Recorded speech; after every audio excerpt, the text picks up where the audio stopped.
Hi guys! For today, I'd like to tell you the story about our early spiritual struggle when we arrived here in Canada. After a few months of arrival, my kids were already in school. One of my daughters was telling me she was in grade 6 or 11 years old. She was telling me that they were taught sex education.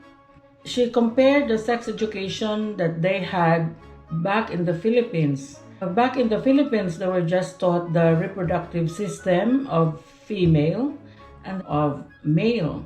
But in the school here, she was surprised that they actually taught of having sexual relations, and they were taught how to have a safe sex.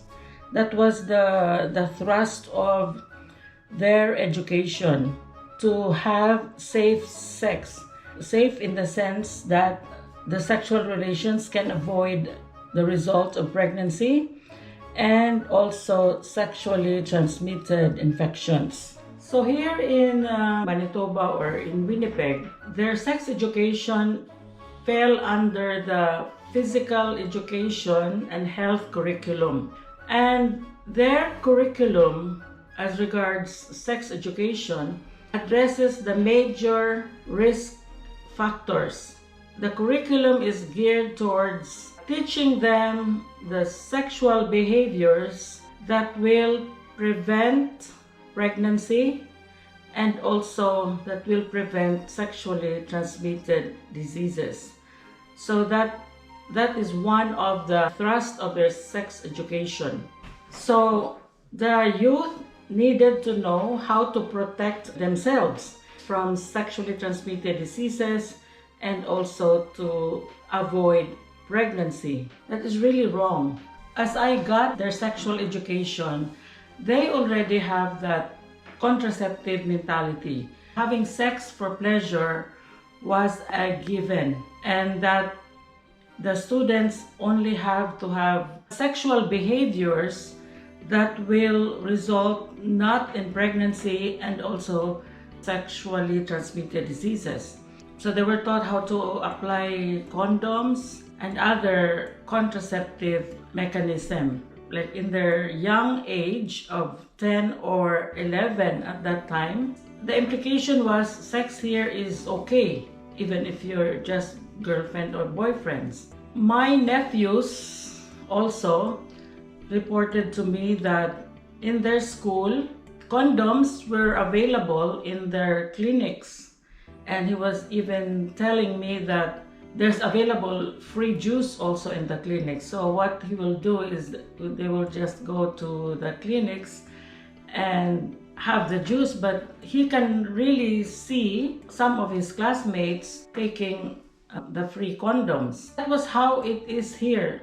So me as a parent have to struggle to explain that these things are wrong, that sex should not be done with a boyfriend. It should be done only when they are married. According to our Catholic teaching, human sexuality in the Humanae Vitae that the Encyclical of Pope Paul VI issued, that sex is really both unitive and procreative. You cannot divide the two. They're always together.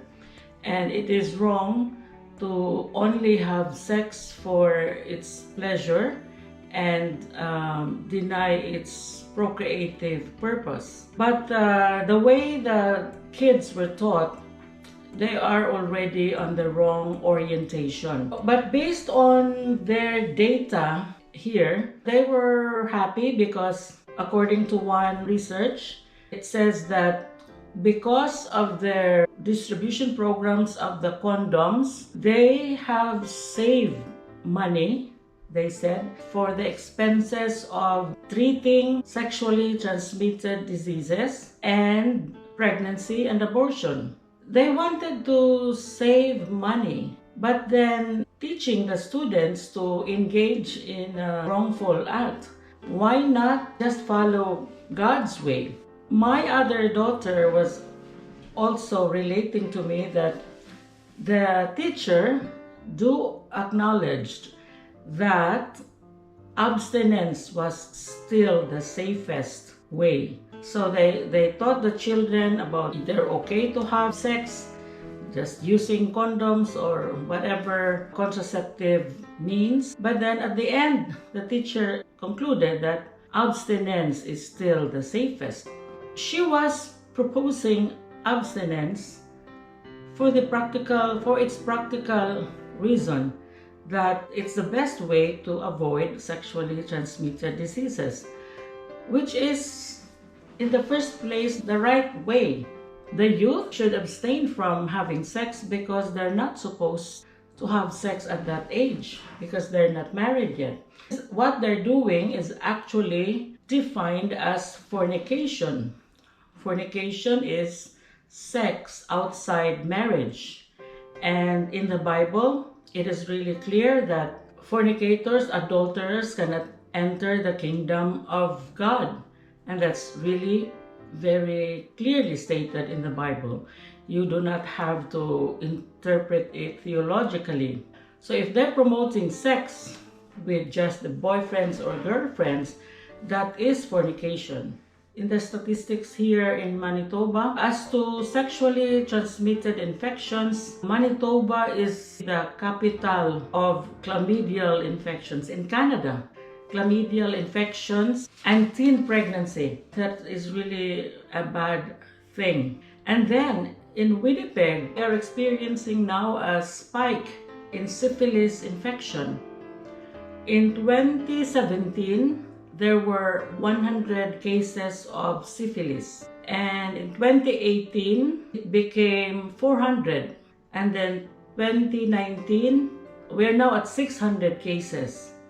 And according to the statistics, there is no indication that the cases is going down. We are really reaping the bad result of a wrong orientation of human sexuality. I think if the church will properly catechize the kids, we could help the government decrease the expenses for STI or sexually transmitted infections. We could also help conserve the expenses for abortion, for pregnancy. Regarding abortion also, one of my daughters presented one day her test paper. She was proud to show me her test papers because she got 100%, an exam for sex education. And then I was browsing through it and I saw there was an enumeration of the options.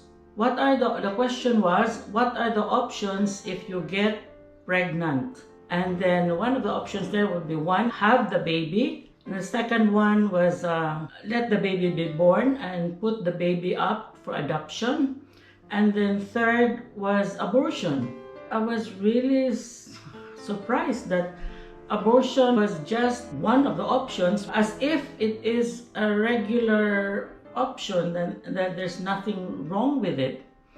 And I learned from my daughter that they were told that they can have an abortion without the parents' knowledge. So they can go to a clinic without the parents being informed of what the procedure is going to be. So they can have an abortion without parental consent, a teenager. This is really wrong. On the medical standpoint, this is a malpractice. Because in medicine, we learned that if a doctor do an invasive medical procedure, like an abortion is a life-changing procedure, you must have an informed consent. And one of the requirements for an informed consent is that the patient is of age. And here, the age of maturity is 18. But kids below 18 can have an abortion without a guardian's consent or parental consent. Another requirement for informed consent is that they have to have proper explanation of what the procedure is going to be, the negative consequences, the possible outcome So they needed to have a mature outlook, and the doctor needed to explain possible consequences. These were our struggle in the early days here in Canada. We're trying to properly orient our kids from a very wrong teaching. My son also, we were discussing about abortion. I was telling them that it is wrong, that it is killing. My son was saying that that's their culture here. I said, no, this is not a matter of culture. This is universally wrong. I disabuse him of that mentality that it is okay to have an abortion here because it is their culture. I would suggest, guys, that before the kids will have their actual problem, like they will have their boyfriends, girlfriends, and they will be engaging in sex, before they are in that particular state, have a discussion with them while they are still not involved emotionally. They can still think through. So have a discussion of what the church really teaches, what our God really taught. That's my sharing about the stories of our spiritual struggle here in Canada.